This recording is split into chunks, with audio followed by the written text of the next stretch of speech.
Good afternoon, everybody, and welcome to this meeting of the Development Control and Regulatory Board. This is a public meeting and is being broadcast via YouTube. Could I remind members to turn their microphones on when speaking and turn them off when they have finished speaking. We have one substitute today. Thank you, Mrs. Page, for stepping in place of Mr. Allen. So we move swiftly on, members, to agenda item 1. Minutes of the meeting held 22nd of August 2023. I propose that the minutes of the meeting held on the 22nd of August 2023 are taken as read, confirmed and signed. Everybody happy? All agreed?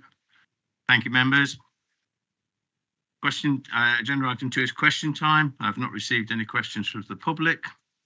Agenda item 3, questions asked by members under Standing Order 7.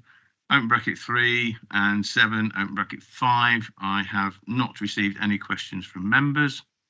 Agenda item 4, to advise of any other items which the chairman has decided to take as urgent elsewhere on the agenda.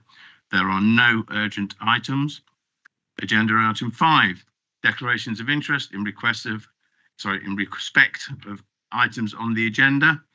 It is noted that all members who are also members of a parish, town or district council or liaison committee will have a personal interest in those applications which relate to areas covered by those authorities. Are there any other interests to declare? Mr. King. Yeah, thank you, Chair. Just on the first application, that's actually in my division, so just to note that. Thank you. Non-registered. Yeah, okay, thank you. Any others? Mr. Grimley? Yeah, it's just a personal interest in the agenda item number 1. I previously worked for the architects who put in application and worked on the business park itself. That was over must be at least 10 years or so ago. I have no connection with them at all and just wanted here with an open mind. Just for clarity, Mr. Grimley, will you be leaving the meeting for that? Okay, the Democratic officer is satisfied with that, so thank you. Agenda item 6 is presentations of petitions under Standing Order 35. I have not received any petitions. Reports of the Chief Executive and Planning Applications, County Council applications. Agenda item 7 is application 2021/17/16/03. 2021, it's a long one, this one. I'm not going to read it all out. It's in your agenda pack. And it is the erection of 8 number buildings to be used for Class E, open bracket G, open bracket 3/B2 and B8. And it relates to Airfield Business Park, Leicester Road, Market Harborough, LE15 7UL. Christina Emmett is present, who is the planning officer, who will present this report. Over to you, Christine. Thank you, Chair. Okay, so full planning permission is sought for the erection of 8 buildings with associated access, drainage and landscaping.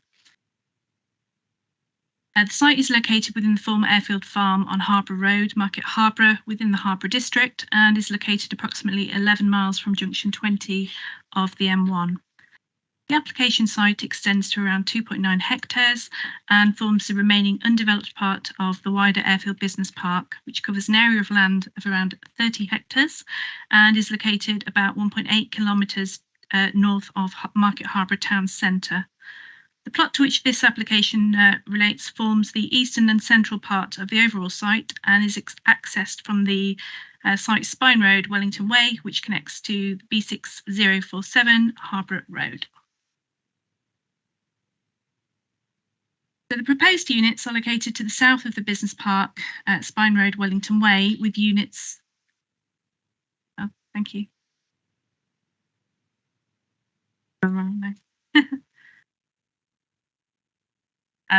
My thing's not moving. Oh, there we go, I've got it.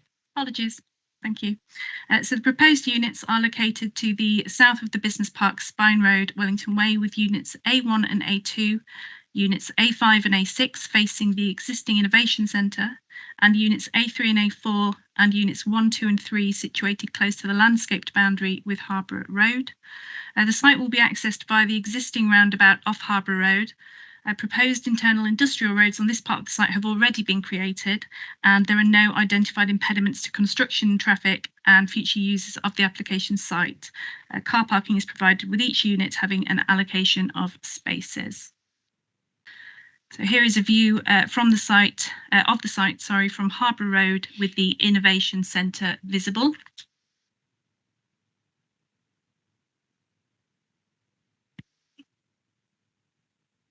The internal site access carriageway forms the southern arm of the Harrison Road Wellington Way priority T-junction at the internal site access carriageway's northern extent. Harrison Road forms the minor arm of the priority T-junction Wellington Way, which heads northeast and acts as the main access point for all modes of travel into the business park via the southwestern arm of the business park access roundabout. Wellington Way is 7.3 metres wide with a 2-metre footway and 3 metres of shared cycle and footway present adjacent to the northbound and southbound carriages respectively.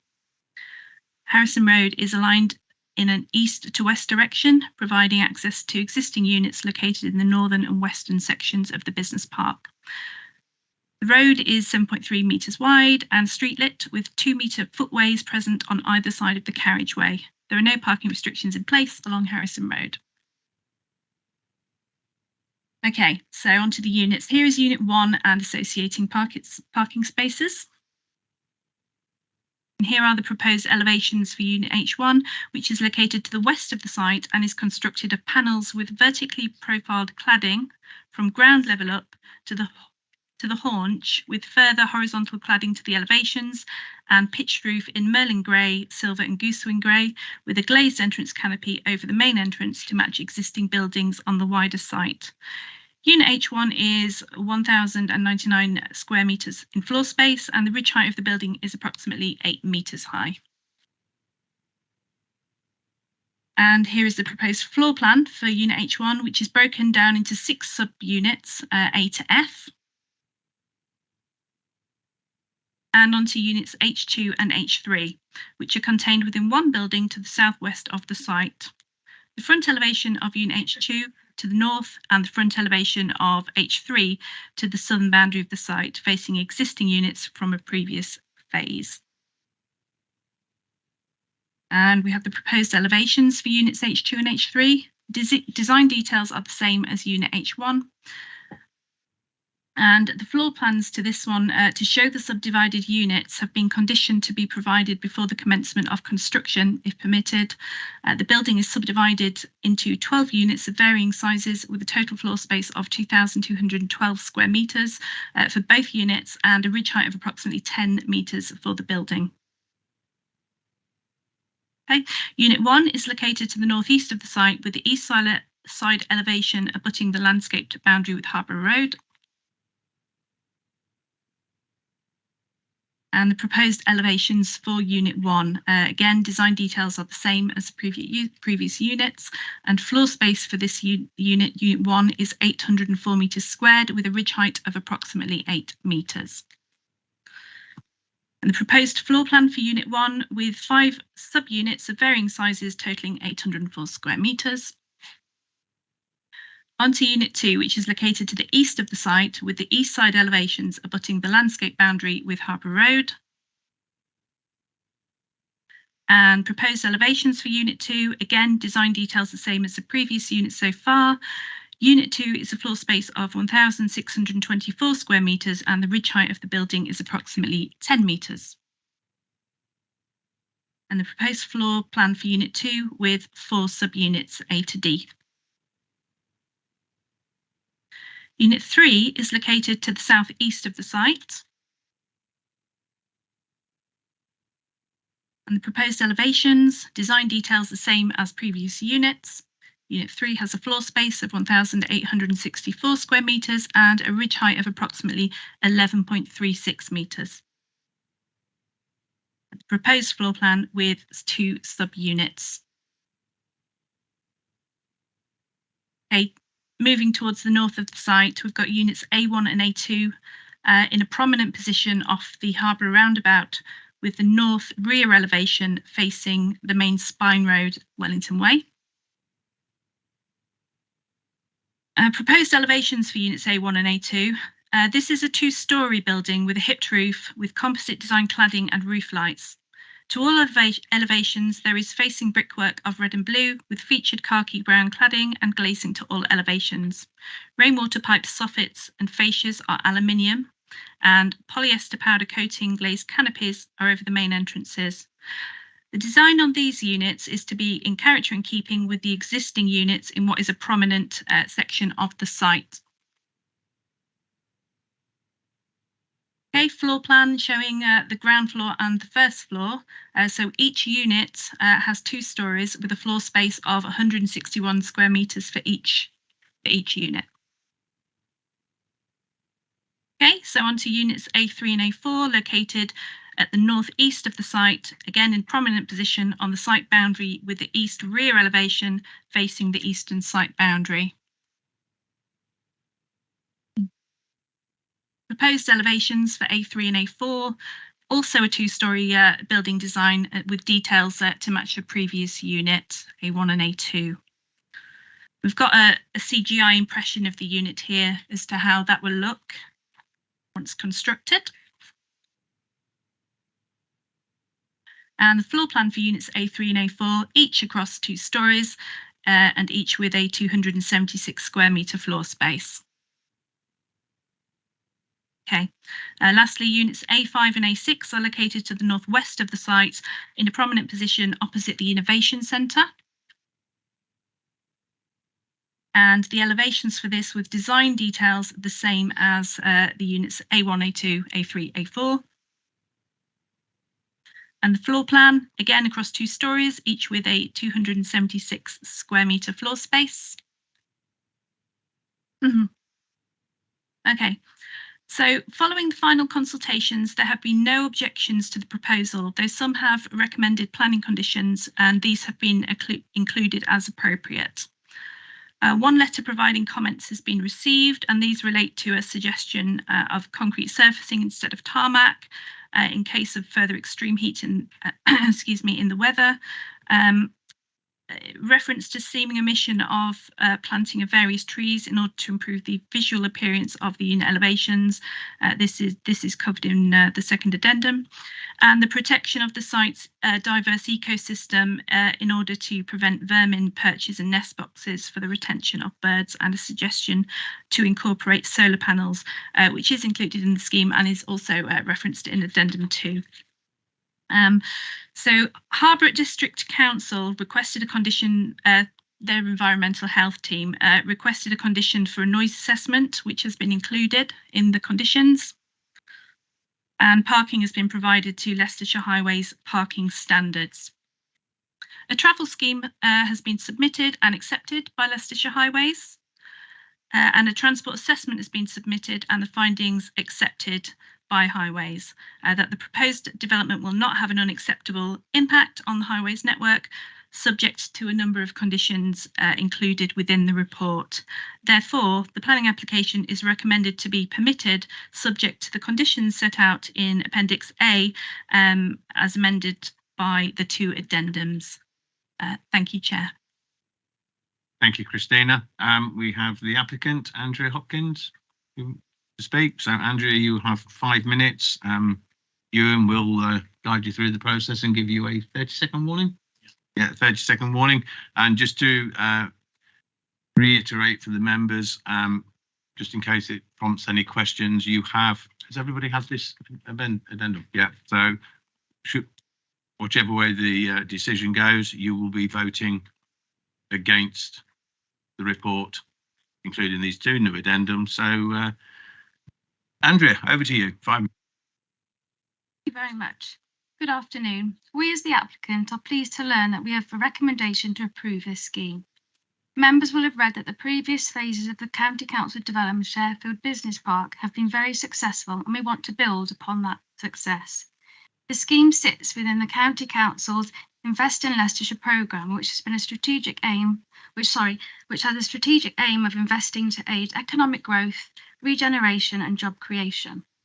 Regeneration of this fallow piece of land is expected to generate many more new jobs through the construction phase, and when operational, adding another £45,000 per job to the local economy. The scheme has already contributed £7 million to the local economy, and we expect this phase will contribute even more. We are already receiving a vast number of expressions of interest from occupiers, and we are hopeful that we will enter into lease agreements in advance of appointing a main contractor. The scheme before you is well designed and provides a range of units that are in demand, with sustainable design and energy efficiency technologies as part of that design. We are also proposing to incorporate solar panels to the scheme, as was installed as part of the first phase of development. Members may recall that the most recent phase of development won the coveted Regional Large-Scale Project of the Year award at the National Energy Efficiency Awards in 2000, so members can be assured that the development will help to contribute to the County Council's 2030 net zero commitments. Thank you. Thank you, Andrea. Members, I open it up to Mr. King. Yeah, thank you, Chairman. Andrea, I'm just grateful if you could just clarify something for me. So in the application, we're talking about, I think it's 8 units, aren't we? But in the business case that came forward previously, we're talking about something slightly different. So I'm a bit confused as to what we're actually... There was a business case for the Airfield Farm Business Park, which was a very large unit and a couple of drive-throughs. So I'm just wondering, is that going to come later? That's not part of this application. If you could just clarify that for me, please. Thank you. Yes, absolutely. Mr. Meek is happy to clarify. And could I just ask members, and Mr. King, you absolutely were there on the board with this one. It would be helpful if members do have questions, if you can limit them to one question at a time, allow the officers to respond, move on to the next question. Thank you. Thank you, Chair. Just to clarify, we have been in discussion with property in relation to another scheme on this location, a potential alternative. However, there is no application relating to alternative development, a larger unit or drive-through today. So the application that we have in front of us is purely to be decided on the merits of this application alone, and any subsequent alternative scheme that may come forward will be decided subject to another assessment, another report, and presented to another DCRB meeting. But for the purposes of today, it is purely this scheme that we have in front of us. Thank you, Oliver. Thanks for that clarification, Oliver. I was sort of getting a bit confused. That's great.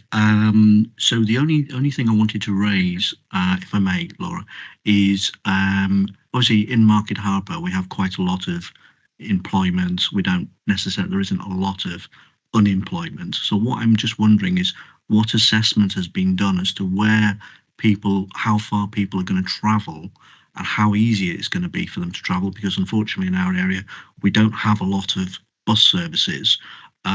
Despite what it says in paragraph 14, there aren't 3 to 4 buses each hour each way at that point. I'm just wondering how far people are going to come for a development of this sort, to basically, with the type of units you're talking about, and whether highways sort of took that into account, that it might actually be quite some distance that people will have to travel to come to work at this location, given the shortage of people in the local economy of working age. Thank you. Yes, certainly. As part of the sort of first phase of development, we did consider the sort of sustainability and the location. And despite it being slightly outside of town centre, we have not had any adverse reaction. We let the first phase extremely successfully, and we already have a number of occupiers that are already considered that this is a suitable location for their employment, and satisfactory in terms of their workforce. Indeed, we are in discussions with an occupier who, if they aren't able to locate within Airfield, will have to look elsewhere and even out of county in Corby, which is not something that their employers really would like to have to entertain. So we're satisfied that we can meet the needs, and the infrastructure in the highways is sufficient. Okay, thank you, Andrea. And I think by default with employment, there's a fluidity to it. Where people are coming from today may not be where people are coming from tomorrow. That's something that you can't really plan for. So thank you, Andrea. Any further questions?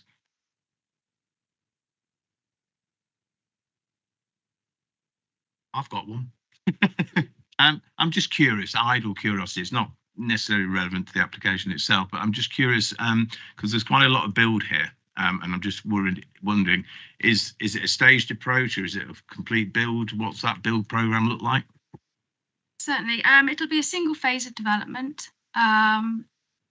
We built 80,000 square foot as part of the original phase, and that was done in 9 months. This is slightly larger, so we envisage it will take about 12 months to complete from start to finish.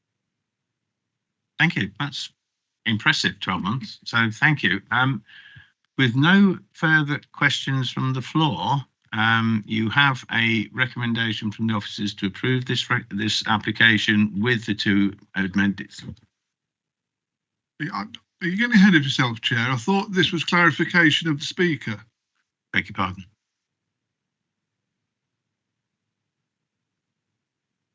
Any further questions for the speaker? Thank you, Andrew. You may return to.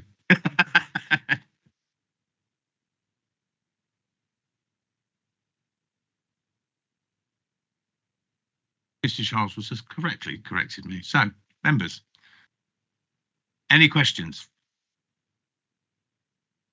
Mrs. Page. Mr. King.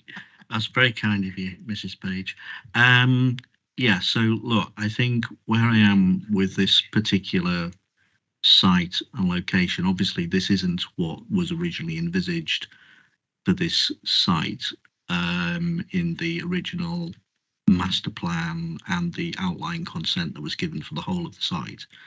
And it is clearly a disappointment that obviously market conditions have changed. I get that. This is meant to be a flagship site. Entry it is to Market Harborough. I'm not particularly awestruck by what's being proposed. I think it's quite vanilla, but in planning terms, can I object to it? No, not really. I don't like it. I don't think it really is going to help an awful lot. I mean, it's going to help it's a different issue between business case and between planning. I think there are some issues with the road network. Just up the road, there's excuse the pun, but actually just about a couple of hundred meters north of this site, there's a very difficult and notorious crossover junction,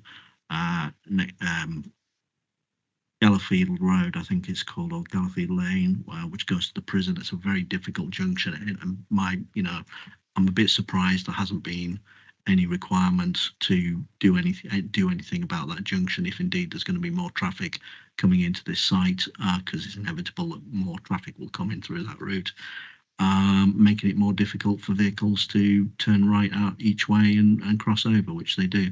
So yeah, I'm a little bit concerned about that, but obviously highways haven't raised any concerns or sufficiently. So it's just really a comment, really. So I say I don't think I can really object to it. I don't like it, and it's not what was envisaged. But I say things have changed. Obviously, with the clarification of possibly something else coming along later, I'll reserve my comments about that if indeed that ever comes to pass. But I did make some comments elsewhere about that. So. That's all I wanted to say about it. But I suppose I could propose to accept it, to propose the recommendation, because I say I can't really see a way to object to it. So is that a proposal? Yeah. Okay, thank you. Just for clarity. So Mrs. Page.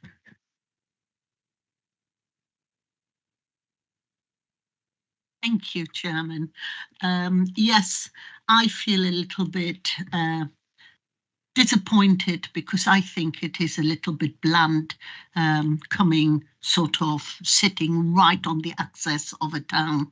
Now, my question is, and it must be me, I went through this application and the conditions several times, but I can't see landscaping conditions. So please enlighten me, because I think having just said that, it's a bit bland. I would have liked to have seen, and especially because trees soak up a lot of water, being in the particular climate now, I would have liked to have seen some elaborate landscaping somewhere. That's question number one. And question number two, if I may, the units are all around on average 8 meters and thereabout. Now we've got a couple of 10 and one of 11.37 or whatever it was. Now I would like to see on the plan where they sit, because with that topology, if you have these huge buildings, are they overshadowing? Will there be a bit of an eyesight? So I would just like to have that clarified. You know, as Councillor King just said, there's not a lot to object to, but I'd just like to raise my concern. Thank you. Okay, thank you, Mrs. Page. So I think on your first point about landscaping, the addendum that today is specifically related to condition 19. No development shall approved. Planning permission shall take place until a landscape scheme has been submitted to and approved in writing by the CPA. Landscaping will be approved before anything else. Okay, so thank you. And then Mr. Meek or Thank you, Chair. Ewan, would it be possible to bring the presentation back up again? Thank you.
Okay, thank you, Chair. I'm just going to run through the units one by one so we can clarify exactly the height of each of them. So unit H1, which is the northwestern most set of units, has a building height of approximately 8 meters. Units H2 and H3, which are on the southwestern side, they are approximately 10 meters. Unit 1 is the northeasternmost unit that is visible on that slide, and that is approximately 8 meters. Unit 2 is on the eastern side in the centre, and that's approximately 10 meters. Unit 3 is the southernmost unit, that's on the eastern side, so southeastern corner. That is the 11.36 meter building, and then the collection of three smaller units that are opposite the innovation centre are all approximately 8 meters in height. So could you please show me on the plan where exactly the 11.3 meter unit sits? Point it out to me, Okay. please. So I don't have a pointer, but it is in the bottom right hand corner of the plan that's just disappeared off the screen. What we do have is, towards the end of this presentation, there is a visualization from Harborough Road that shows a photo montage with Unit 3 in place, so you can see the scale of the building and the landscaping that would sit in front of it. So we'll just forward to one of the later slides, and you'll be able to see that building in the context of the landscaping. Okay, so that is Unit 3, screened by some roadside vegetation. That would be as part of the scheme.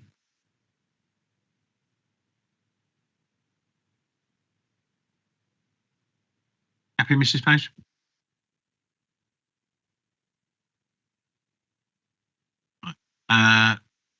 Mr. Grimley. Thank you. So I've got some comments on this. I mean, I can see we've got sort of good mix of units. I know originally it was probably envisaged here that we a lot more smaller units, but I appreciate market conditions have changed. I know, so this is going back sort of 10 years ago, where I worked with the previous developer. They were struggling to let the smaller units, so I appreciate that's changed, but there are still some smaller units on there for startup businesses, which is good. It is a bit business park already, so it's got the existing use there, and the roads have already been agreed, albeit different traffic connotations to what was originally agreed on there, but that's all sort of been approved. I think I share Mr. King's comment and other comments about being certainly the front units being disappointed with what are basically generic units that could be put anywhere in the country. It was originally envisaged as a gateway site. There's a lot of time and effort spent on the innovation centre, but I'm not quite sure how we can object on that. But I think either disappointed or underwhelmed. I do travel to Market Harborough very regularly, go past there, and it's just a real shame that something of a better quality couldn't have been put forward, but we look at what we've got today, and so that's really my comments on that. Thank you, Mr. Grimley. Any Mr. Charles? Just briefly, Chair, I'll second it. And for the aid of Mr. King, I understand the Airfield Business Park is on the agenda for Cabinet on the 24th of November, so you'll have a chance there to dig in. Right, members, any further questions? Mr. Grimley, could you just knock your mic off, please? Absolutely. Thank you. Yeah.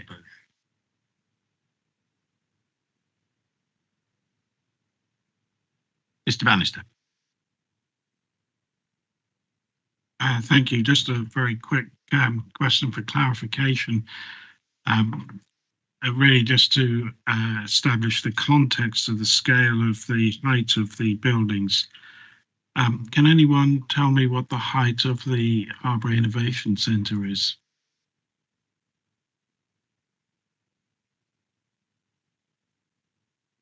The short answer is no, I can't off the top of my head. However, there was also a visualization that sets the 3 smaller units in the context, and you can see Harborough Innovation Centre. So if you would like, we could bring that visualization back up again, and you'll be able to see the scale of those 3 units at the gateway to the business centre in comparison to the Innovation Centre.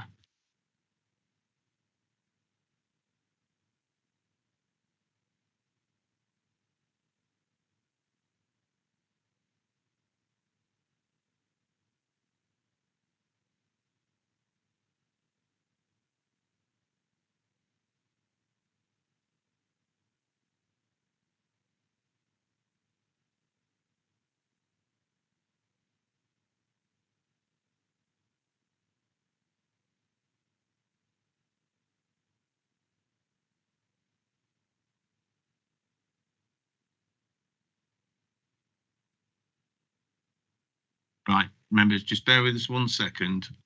We just need to clarify.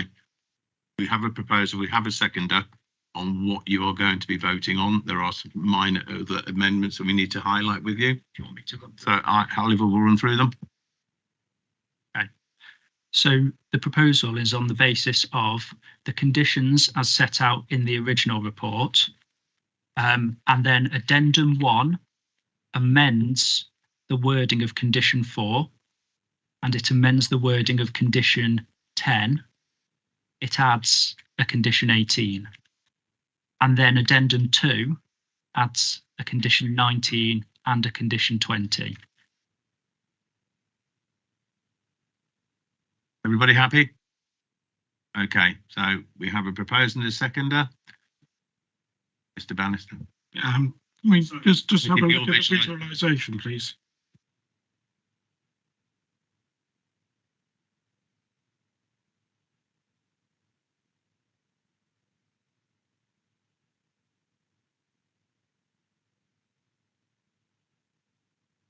One second, members.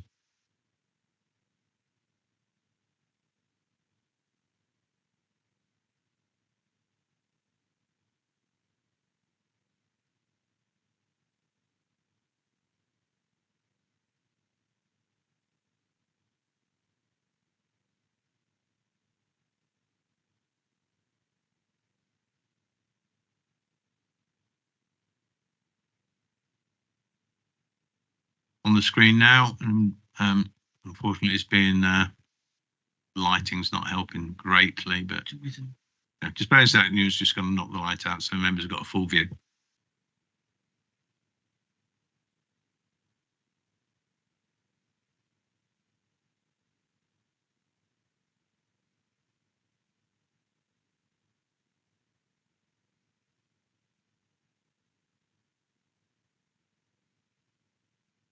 Happy, Mr. Bannister, with that? As best as I will be, thank you. Satisfied with that, Mr. Bannister? Right, we're back to the vote. So we have a proposer and a seconder. All those in favour to include the amendments highlighted by Mr. Meek?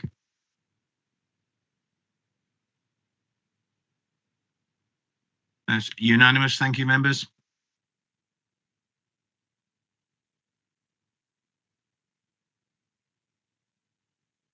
We're just going to wait for 1 second while slides catch up with applications.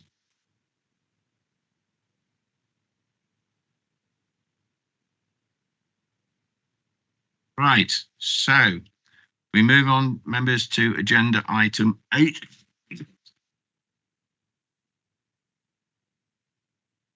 Excuse me, I've got one of those trusty colds. So this is 2023/REG 3MI/007 and lots of other bits. So existing 2-storey dwelling, change of use from C3 to C2. 7 Brooksby Street, Syston, Leicestershire, LE7 1NB. There is one public speaker, Mr. Warburton.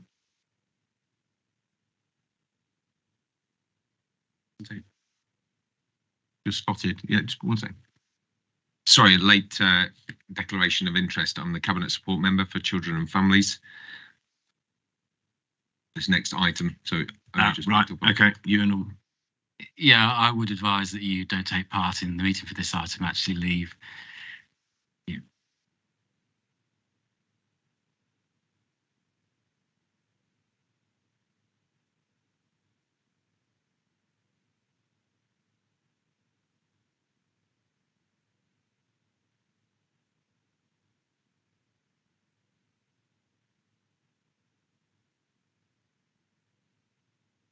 Mr. King. So I just listening to just what was just said, I need to declare that I'm also a member champion for children and cared for children.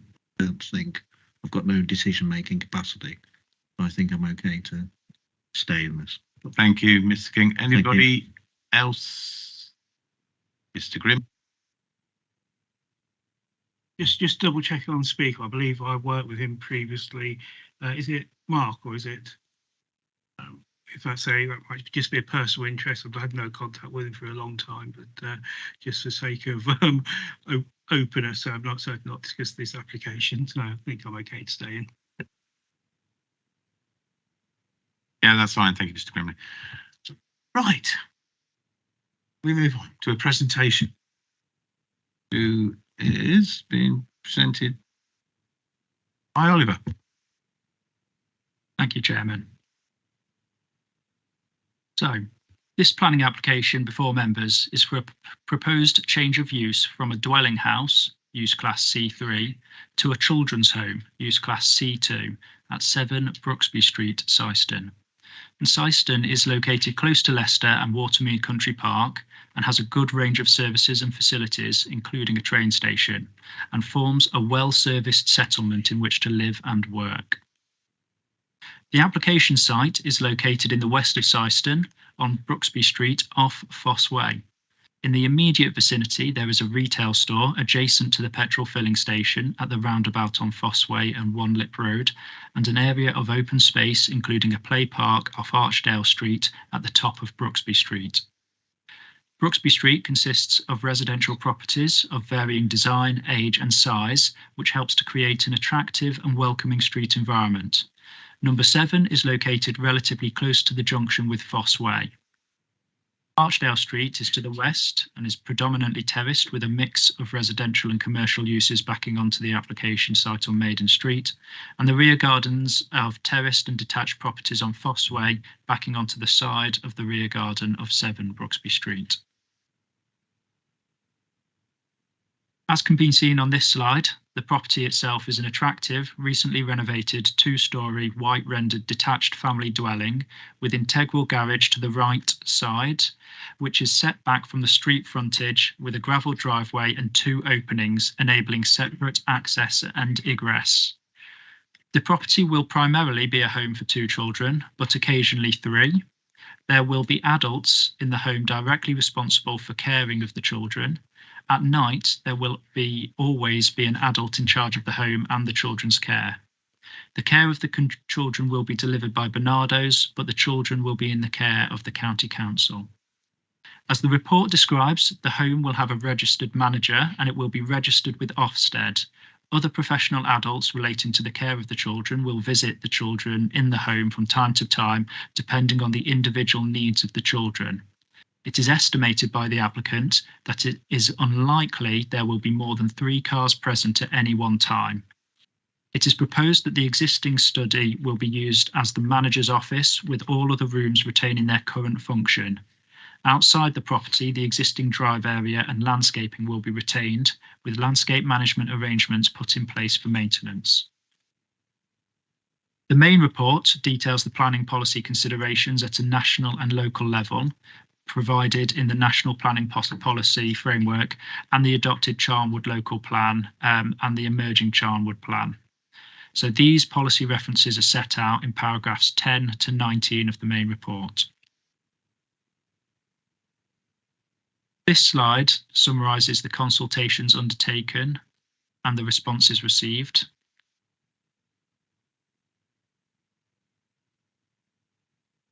Publicity undertaken and representations received are summarised on this slide. As can be seen, several letters of representation were received from 6 households within the statutory period, raising objections on the following grounds: inappropriate location of the proposed development, parking and highways issues, activity and disturbance, loss of privacy, concerns over safety and crime. It should be noted that several representations include reference to negative impact on property value and personal circumstances. However, these are not material planning considerations and therefore cannot be considered. Also, as referenced to on the slide, during the consultation period, a list of residents' concerns and questions were collated, and the applicant provided a written response which was sent via email to neighbours and made publicly available online via LCC's planning record, and that was on the 4th of October this year. A further representation was subsequently received from an existing objector stating that there were lots of questions that had not been answered. However, this email did not raise anything that had not previously been raised in the original consultation period. The issues raised by the representations have been considered in the assessment of this application and are fully contained in the report. The proposal is for a C2 use class. This is distinct and separate use class from the C2A use class. C2A comprises secure residential institutions such as prisons, young offenders institutions and secure hospitals. As such, if the proposed application is permitted, a separate express grant of planning permission from the planning authority would be required if a desire to convert the premises to C2A use was wanted. This planning application for change of use seeks approval for a residential institution, not a secure institution. The planning application proposes to use the premises as a residential institution and is located in a residential setting in which is the type of context that is appropriate for a use of this type. Whilst the principle of a residential institution within a residential area is accepted, it is necessary to consider the aspects of the proposed use which could function differently to a dwelling house and may have the potential to adversely affect amenity of the area. Paragraphs 39 to 44 of the main report sets out the planning policy assessment. In summary, The provision of high quality placements for children aligns well with the relevant local plans and LCC's strategic plan, and therefore accords with paragraph 93B of the National Planning Policy Framework. With regard to traffic, access and parking, the following two slides show the view along Brooksby Street towards Archdale Street and the view in the opposite direction towards the junction with Foss Way. Local residents have raised concerns about the level of traffic and parking that may be generated by the proposal. The local highway authority have advised that in its view, the impacts of the development on highway safety would not be unacceptable, and when considered cumulatively with other developments, the impacts on the road network would not be severe. The application states that 3 parking spaces are available to the front of the property on an off-road driveway, and this was confirmed from the officer's site visit. There are 2 points of access to the driveway, providing the opportunity to limit manoeuvring when entering and exiting. The level of parking provision meets both the requirements of policy TR18 from the saved policies of the Charnwood Local Plan, which would require 3 parking spaces, and policy T3 of the emerging Charnwood Local Plan, which refers to LCC's Highway Design Guide. Given the existing residential use and existing parking provision of the property, as well as the anticipated levels in comings and goings associated with the proposed use and its location within a residential area, the likely vehicle movements and 3 existing on-site parking spaces are considered acceptable. Returning to the assessment of proposal and the issues of sustainable transport, it can be seen that the application site is in a highly sustainable location within walking distance of Syston Railway Station and close to bus services, enabling staff, visitors and older children to have a choice of sustainable transport. Regarding activity and disturbance, local residents have raised concerns about the level of noise and disturbance that may arise from the proposal. The proposed use is considered to have the potential to create activity and noise typically associated with a normal residential use. It cannot be assumed that the residents, in particular the children living at this property, will create more noise than if the property were occupied as a dwelling by a family. The planning system cannot control the noise that may be created by the specific residents who may live at the property. A refusal on this basis could therefore not be justified.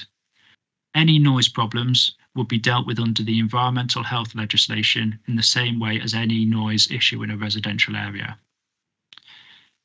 It's also of note that Charnwood Borough Council's environmental health officer has raised no objections to the planning application for change of use to a children's home. So, local residents have also raised concern about the potential for increased nuisance and crime.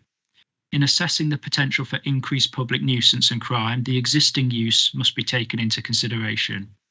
The fear of crime should only be considered a material planning consideration in cases where evidence exists that the associated development would likely increase crime. No evidence submitted as part of this application indicates that crime might increase if the application were permitted. The measures suggested by Leicestershire Police's Designing Out Crime team are equally applicable to improving the security of dwellings. The recommendation to consider CCTV prior to occupation cannot be followed through due to the need to protect the privacy of the children and adhere to Ofsted's strict controls on such matters.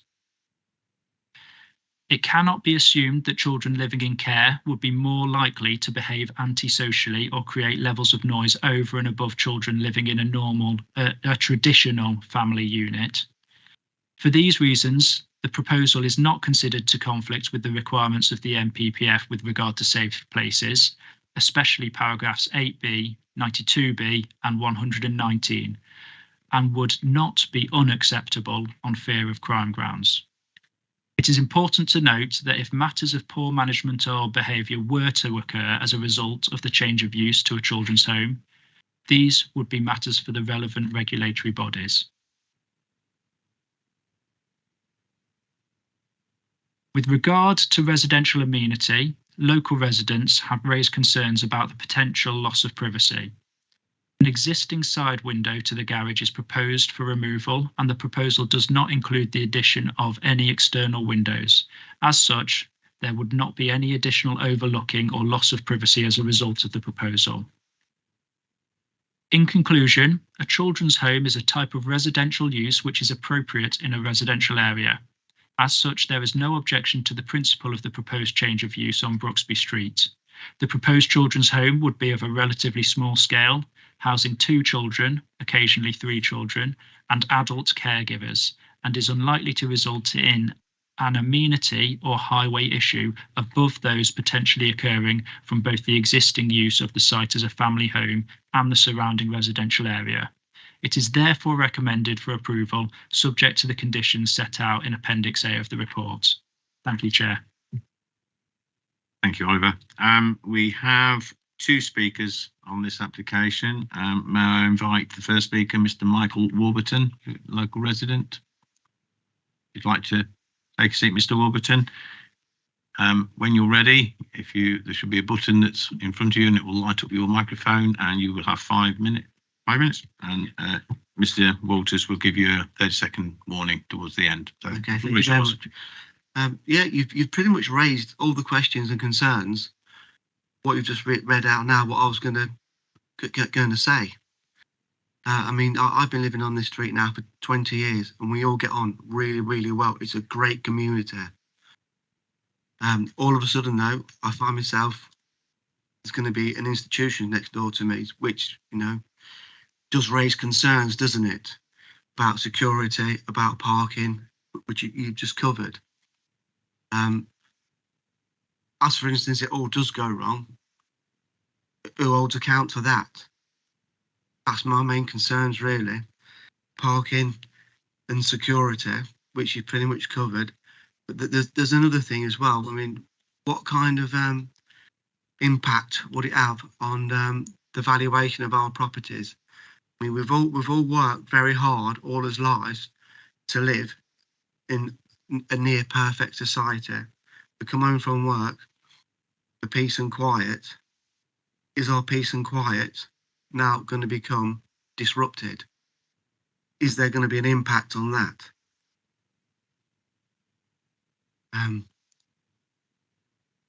So that's pretty much, I mean, you've pretty much covered everything else, what you just read out. I only found out about this meeting this time yesterday when I spoke to you, and I've not got anything written down or prepared or anything. So I just wanted to get a few concerns across to everybody. Just to see what the result would be. That's about pretty much what I've got to say. Okay, thank you, Mr. Warburton. If you just want to knock your pipe, members, do you have any questions for Mr. Warburton?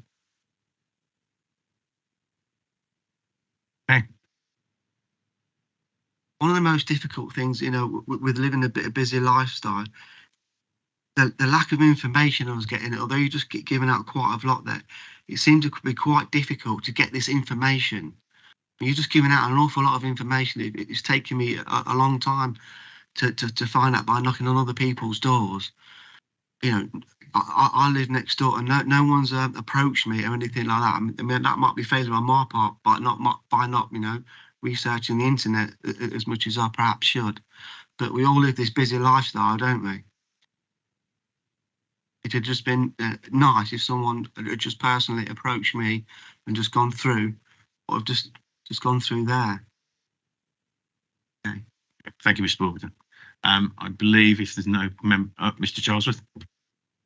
Just a bit of clarity, really. For your benefit, we didn't know any of that either. That's only been produced today for us. We've had the papers and they've been available for over a week. But all of what Mr. Meeks just said, it's the first time we're hearing it. So when I come home from work, there's been a gathering of people, and these gathering of people are quite anxious. What I don't want to happen is a gathering of people that are anxious becoming angry. These children, I mean, don't get me wrong, we've all brought children up. We all love children, and what Bernardo's doing is fantastic. But are these children going to actually fit into society, or is it going to be disruptive? That's what our concerns are about. Now that affects us. You know, you wake up in the night thinking, what's about to happen? This could have a mental health impact as well. You know, don't get me wrong, I love children. You know, it's difficult bringing children up, isn't it? We've all done it. We've all had difficult times. I understand what they're doing, but there's 200 people that live in that street. They're going to be affected as well. Okay, thank you, Mr. Wilberton. And just a little bit of clarity from the officer on my right. And I've actually will support the officer on this because I've been following his presentation, and it is verbatim what is in the published report, which was published a week ago. So I that's all I can say. It is in the published report, and Oliver's not added anything to it. It is in the published report. So thank you, Mr. Wilberton. Members have heard you. So if you'd like to return to, thank you. Second speaker to this morning is the applicant. This afternoon is the applicant. So Nikki Collins, could I invite you?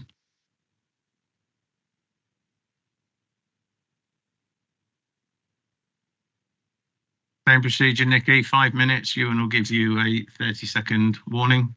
Floor is yours. Like all authorities, Leicestershire County Council has a children and family service. This service is responsible for the care and safety of children who have had some truly terrible life experiences. And for their safety, some of these children cannot remain living with their families. We are these children's corporate parents. Leicestershire County Council has 700 children in care. Of these, 70 children do not live in traditional family homes, but in what we call children's homes. These used to be called children's residential homes. Some of these children are like any other children who live in Leicestershire, except that they have experienced such levels of trauma in their lives, through abuse and neglect, that they struggle to have trusting relationships and in traditional parent relationships, particularly with adults. Because of this, they do not settle well in family-based care, like foster care, and for the rest of their childhoods, or for a significant period of their childhoods, while we try and help them see that adults can be trusted, they feel safer in children's homes where there are multiple adults living together. We hope to purchase the Brooksby Road property for children like this.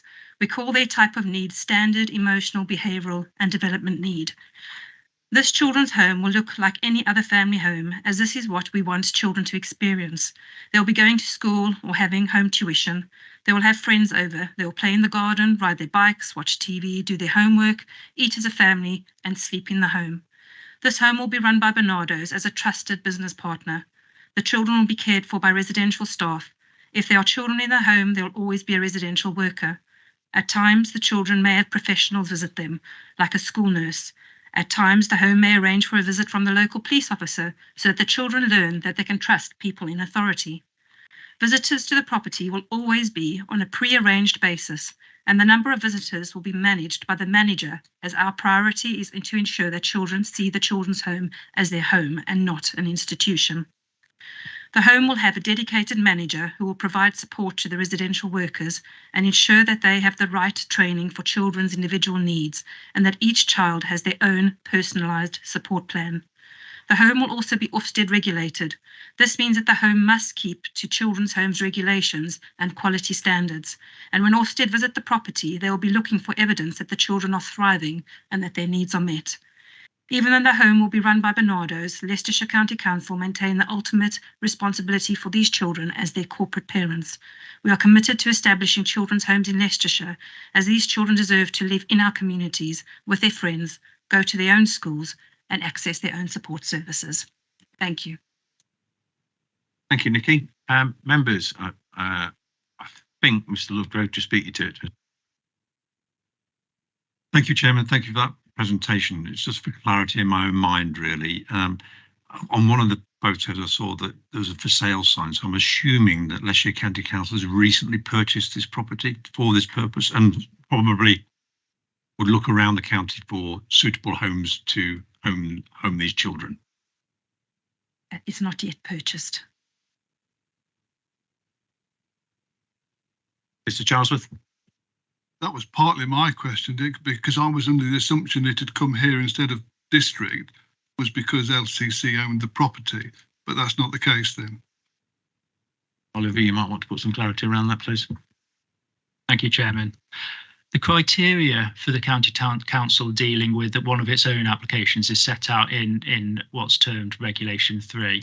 And essentially the criteria are that the County Council is the named applicant or named joint applicant on the planning application, and that it intends to develop whatever it is itself. So in this case, the County Council was named on the applicant, and it is intended that the County Council carries out the change of use. So that is why the application has come to us rather than the District Council. Thank you, Oliver. And my second clarity was at the end of your presentation, you were quite clear that children placed here are from that area. They're from within Leicestershire. Right, so possibly children from Oakham, or sorry, not Oakham, Market Harborough could be placed in Charnwood, and so they're not local to the area. So we have some standards that we adhere to as a children's service. So, for example, we try and place children within 45 minutes drive from their schools, and we still term that as local. So it's not always possible or wise to have children living too close to the families that might have caused disruption for them or difficulties for them. And what we term local is the familiarity of Leicestershire, accessing their schools wherever that is right to be, their usual schools, so they don't have a change of school, and that they can access services like CAMS locally. So to give you an example, if a child is placed out of county, even a mile out of county, we have to change all health provision, including their counsellors and therapists, and it creates incredible disruption for them. So we have some local standards, so children's services standards, about what local means and what we try and maintain for children. Thank you, Mr. Joseph. I think it was Mr. King first, then Mrs. Page, then Mr. Bannister. Okay, thanks, Chairman. Yeah, Nicky, thanks. So I've got two questions, if I may, Chair, which will become one first, please, Mr. King. So is this, so we've got the planning application here. So if this, if the committee decides to agree to this, is this still subject to a business case to approve the purchase of this building? So there's a very particular process that requires multiple business cases. The first phase of business cases has been approved, and that business case is based on the needs of Leicestershire, Leicestershire's children in care, and the sufficiency duty we have to provide the right placements for children at the right time. So that's under the Children Act. So that business case has been approved. The second business case is around the suitability of the property and the cost of the property and the time to develop it. And that is signed off by our strategic finance lead, which would be Declan. Can't remember his surname now, so sorry. Embarrassing. It's under a delegated authority. But it's under delegated authority. So it's a two-phased business case, the first of which has been approved already. That's great. Thank you for that. And the second point, just picking up what the resident mentioned earlier, and maybe this is a learning point if we're going to be looking at doing some of these elsewhere in the county over a period of time. I mean, I think we can all see this is a very residential area, and clearly what I'm trying to get at is what's the thinking in terms of pre-consultation engagement with the existing residential community, because the resident who spoke mentioned that he didn't think there'd been any.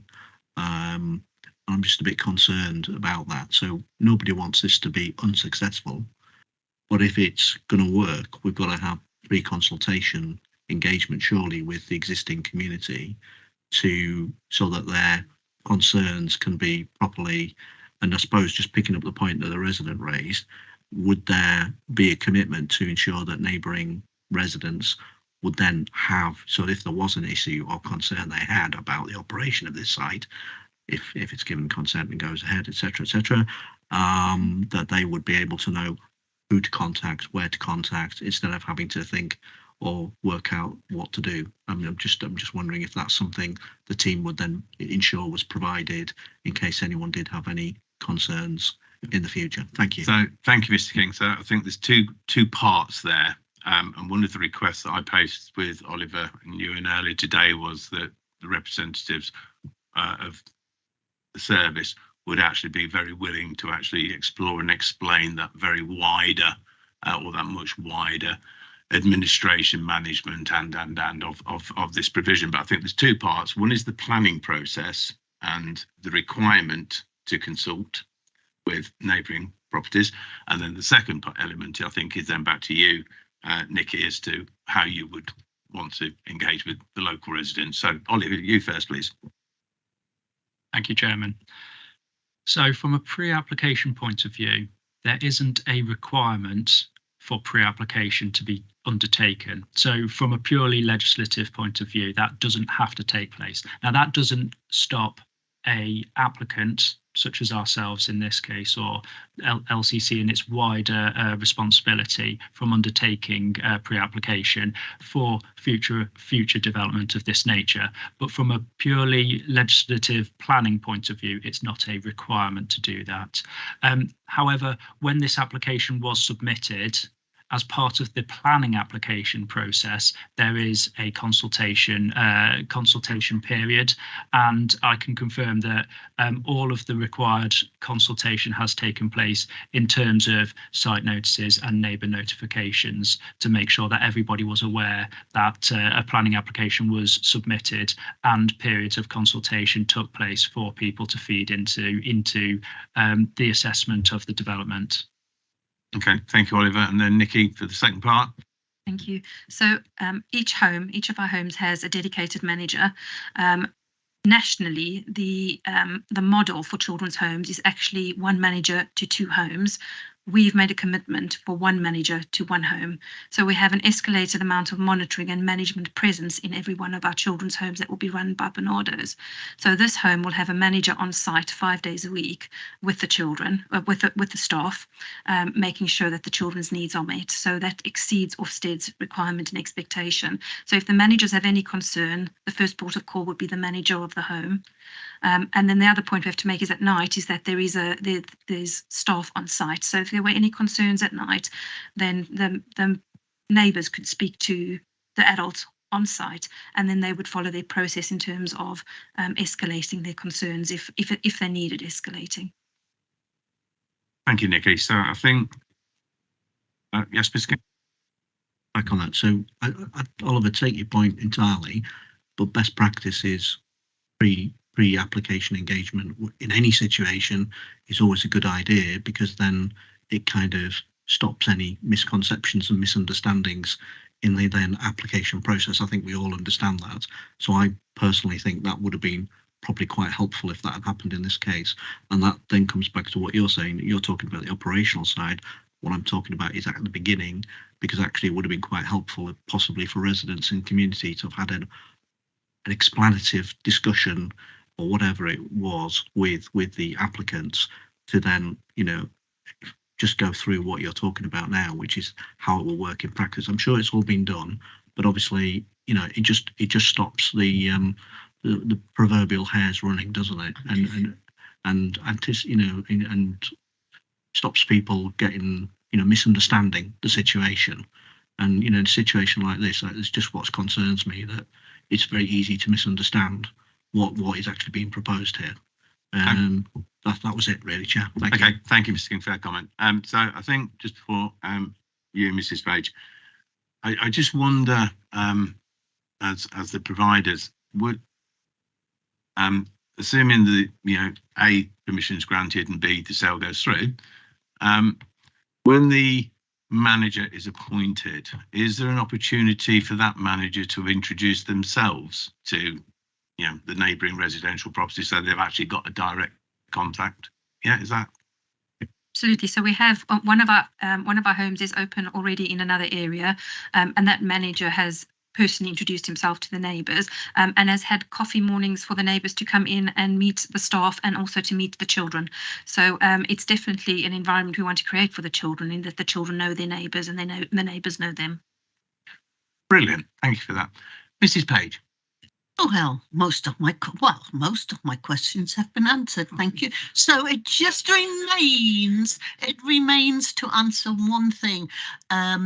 by the way, I do like that it is only 2 or 3 children, because that makes it a very manageable amount of children that could fit into the community. But what do you constitute as the age range of children? So, and is it going to be permanent, or could these children, you know, be there for 6 months and then changed, and that's all? Nikki?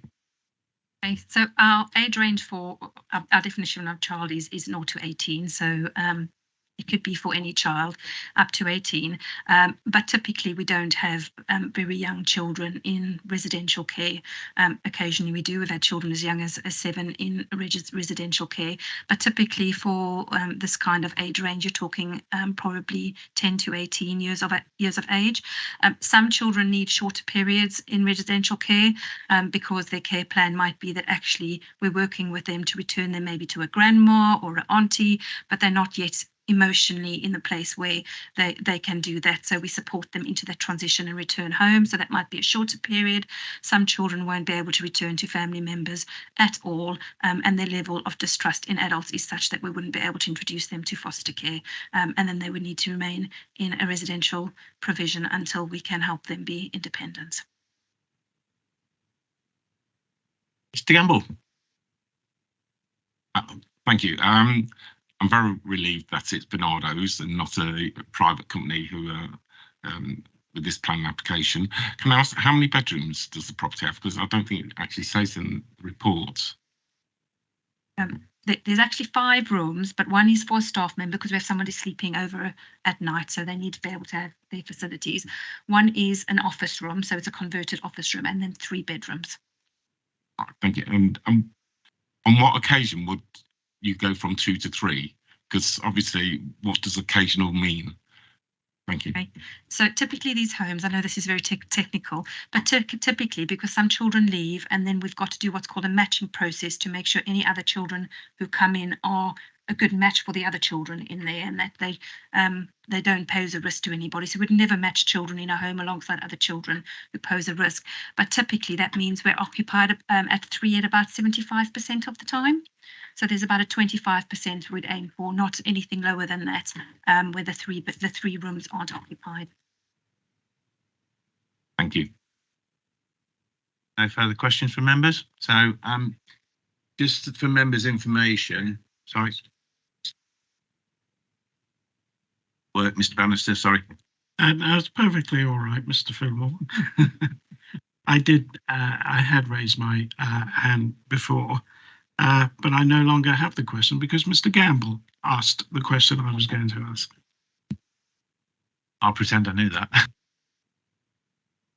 So the divisional member has sent some points in, and he's referred to point 25, which is Leicestershire Police Design Nap Crime. No objections, however, a number of observations are made. And 26, recommendation for access, security and lighting to be in line with the most up-to-date building regulations and British standards. And I think some of those are actually answered in Oliver's presentation at point 57, I think, as to what we can actually do with CCTV in this kind of environment. But I think also it will be down to the provider themselves to determine what on-site security will be in place. Nikki? There's a very specific Leicestershire County Council procedure that has to be followed that justifies the use of surveillance because of a person's right to privacy, whether they are a child or an adult. A children's home, a standard children's home like this would not meet the criteria for surveillance outside or inside the property, and it's not something that Ofsted would condone. Thank you, Nikki. Before we move to the vote, I hope that... Sorry, Chair, to interrupt again. Have we finished with the speaker? I beg your pardon, Mr. Charles. I need a new head today. So, any further questions for the speaker? Oh, Mr. Bannister.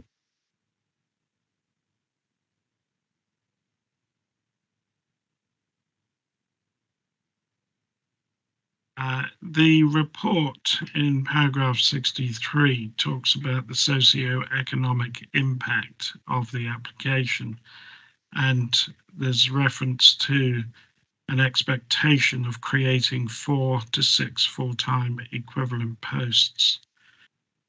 Could you clarify for me whether they will be new posts or whether those posts relate to the relocation of existing job holders? Yep, they're new posts. I'm going to try again. Any further questions for the applicant? No, thank you, Nikki. You may return to the gallery. Thank you. Hopefully, whichever way the members vote, we've been able to demonstrate or provide some assurance to the member of the public and the concerns that he raised. Mr. Charlesworth. Can we do questions of the officers now, please? You can. Thank you, Chair. Specifically mentioned earlier that I had explicitly asked that Nikki was allowed to expand on how it was going to be operated. She's answered all the questions I have, Chair, but yeah, thank you. I don't know whether the members have had much experience of these applications, but in Oban and Wigston we have. The oldest one we have turned out very well. 2 to 3 young people placed there with a private provider. Residents were fearful to begin with, but thankfully it turned out okay and there's not been any problems, or just minor ones. I'm pleased to hear that Barnardo's are running this home and that Leicestershire County Council, as the corporate parent, will be overseeing it, because if there's any reputational damage, that's where it'll end up. However, I have 2 other young people's addresses in my patch, and the placements there are from the city, and I have to say it has been horrendous. So I can disagree with the officer and demonstrate there are issues that do sometimes occur. And we had a meeting last night with the police at the Wigston Forum, and these 2 homes, these children in these 2 homes, through lack of proper supervision by the private providers, have created an increase of 20% in antisocial behaviour in Wigston. The damage they cause, the abuse of neighbours, the threatening behaviour, and I probably shouldn't say this, these were girls. And the private provider who works for the City Council does not respond very well to problems and issues, even for the police. And the neighbours have had an absolutely horrendous time, and it's a quiet cul-de-sac. And this placing of young people in residential dwellings will only increase with time, because we're moving away from institutions, and I don't disagree with that. But some of them have problems, and 2 out of 3 is not a good sign for me. Where this application falls down for me, and it's under item 9, the applicant has explained the need for a children's home. We refuse one in Oban and Wigston because you have to show proper evidential need to this committee for an institution that provides this kind of care, accommodation. And it's not been demonstrated to us today that this need is there, and it has to be evidenced, and it's not been. So I can't support it today, purely for that reason, not for the anecdotal problems I've had in my patch, purely for the reason they've not shown evidence that this is required. And the applicant doesn't just have to show it to officers or the provider, it has to show it to this committee.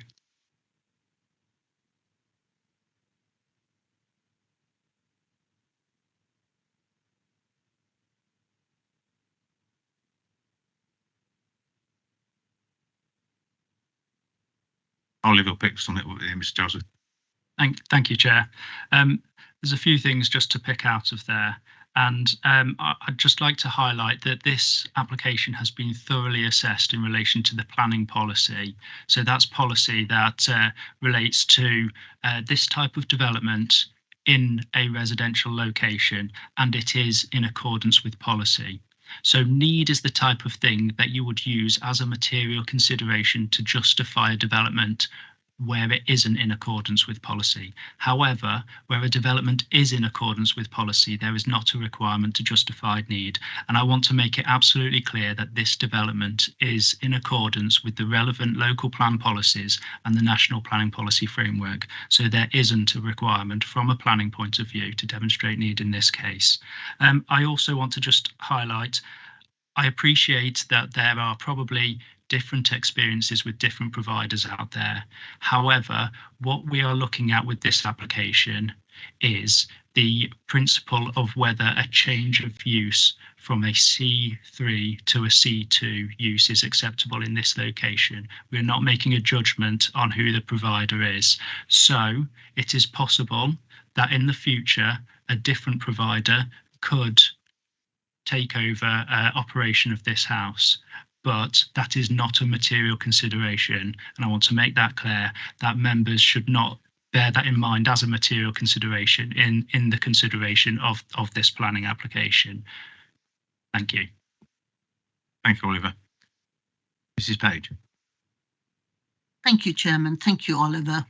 And I have never sat on an application like this, and I've been most grateful for all of the explanations, the concerns, and I hear the concerns of the residents.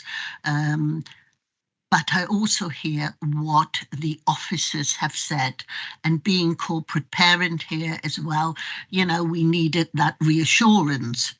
Now, I have been on planning for 20 years, and I do know that all of these considerations are, well, they're not consideration in planning terms. And as Oliver just said, what we have got to look at is merely the change from a C3 to a C2.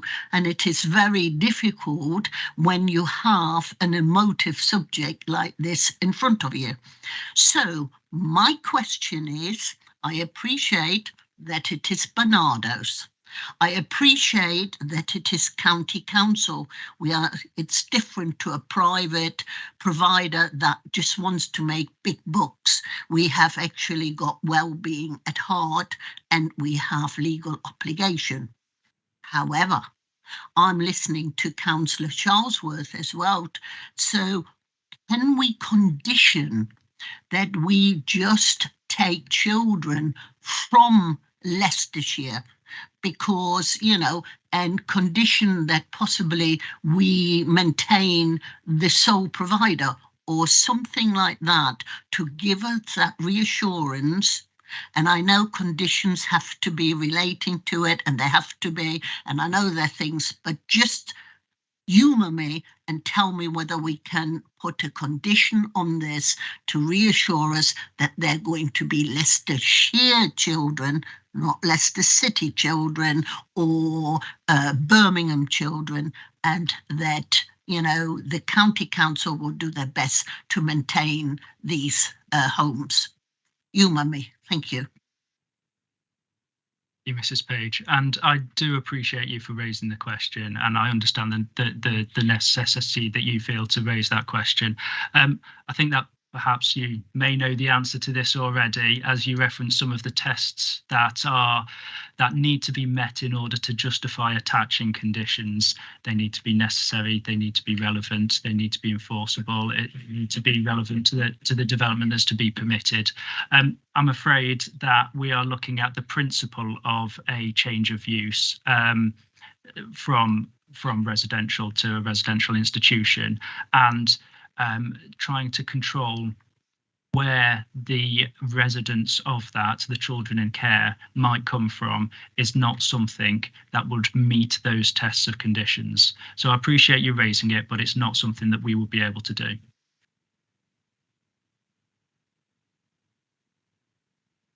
Mr. Gamble. Thank you.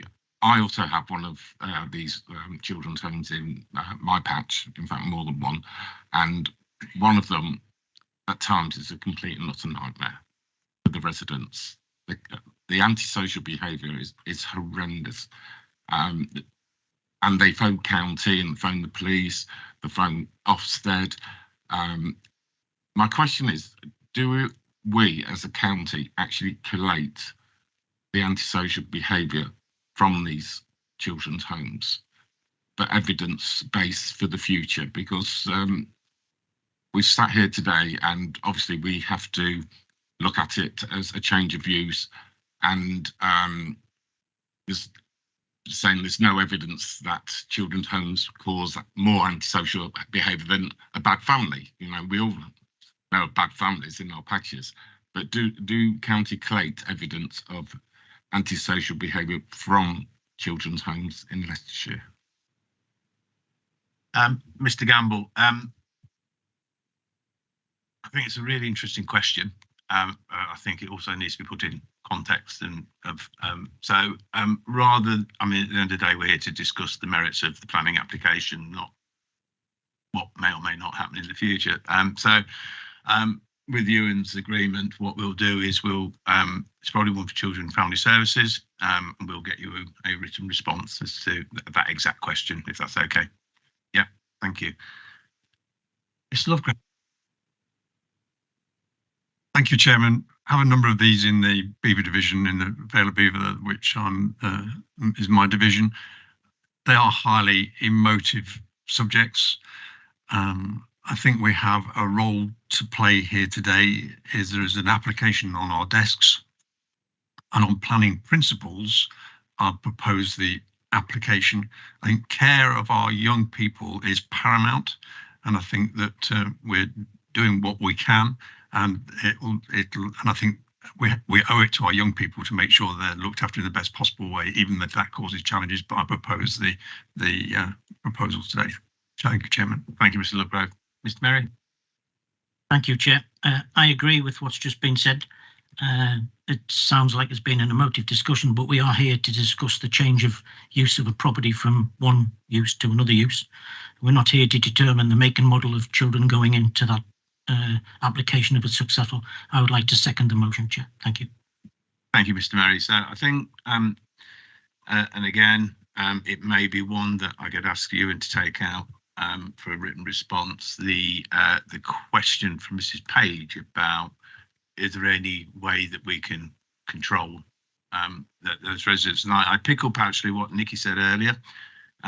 This is about us as the county council and our corporate parenting. And I think that kind of suggests that they will be county council based children. So I think by default that will be the case. But I can see Nikki nodding in the background. But if we get a written response to the question, that'd be really cool. Mrs. Page. Yeah, I know we can't put a condition, but could we not just put a note to applicant, Oliver? Because that would be a nice thing to do if we could just put a note to applicant that the planning committee would deem to see Leicestershire children, because we can do notes, can't we? If I may, Mrs. Page, I'll return to, we are the corporate parents as the county authority, and they will be county council based children. And Nick is sitting there knocking in the back, but we will get that confirmed in writing for you for members' satisfaction. Right, any further questions from the floor?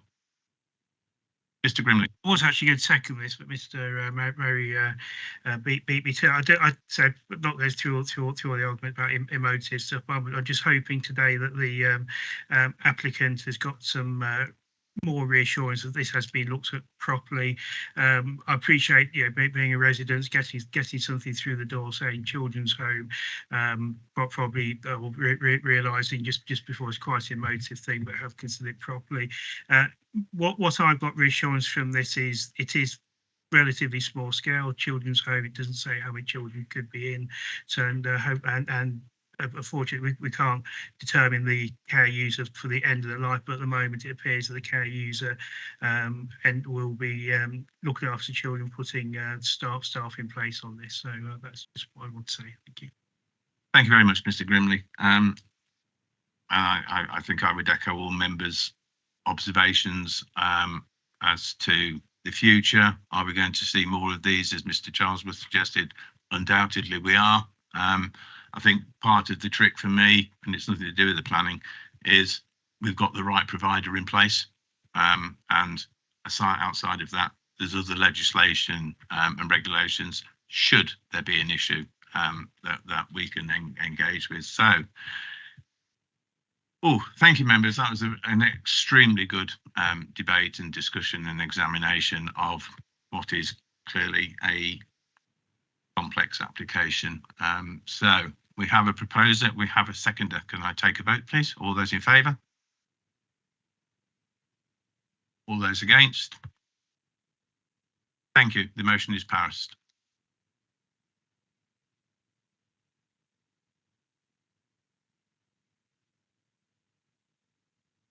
Phone. Microphone. Any other agenda item 9 is any other items which the chairman has decided to take as urgent. There are no further urgent items. Agenda item 10 is members to note the dates of the future meetings, and the next one should be in your diary for Thursday, the 30th of November 2023 at 2 p.m. And with that, and no further ado, I declare the meeting closed, and thank you very much for a very detailed debate. Thank you.